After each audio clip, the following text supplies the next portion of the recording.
The dollar amounts vary between different media, but multiple reports say the U.S. government has paid the families of victims in the shootings allegedly carried out by Staff Sgt. Robert Bales. Here's ABC. An Afghan official says the U.S. has paid families of the dead $50,000 each in compensation for each one of those persons who were killed. Afghan officials told Washington Post reporters U.S. military officials paid $916,000 to the relatives of villagers allegedly shot by a rogue U.S. soldier earlier this month in Kandahar Province. $50,000 for each of the 17 people shot to death and $11,000 for each of the 6 people wounded in the shootings. One CNN correspondent says all the numbers don't add up. If you do the math, is that it looks as if the U.S. has paid for a total of 16 dead. So we're trying to figure out why there is a discrepancy. No one is disputing that the families accepted the money, but the Wall Street Journal reports this announcement comes in contrast to the hard line held by victims' families, who've repeatedly said they will refuse compensation money from the U.S.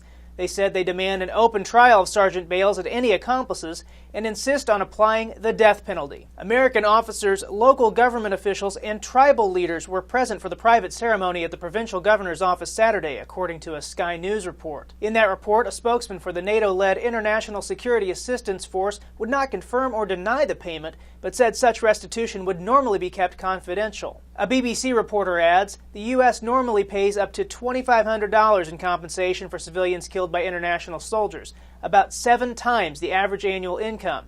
The exceptional payments in this case reflect the exceptional circumstances of the killings, which were not just mistakes of war. According to Al Jazeera, U.S. authorities Friday charged Staff Sgt. Robert Bales with 17 counts of premeditated murder. For Newsy, I'm Nathan Byrne. Multiple sources, The Real Story.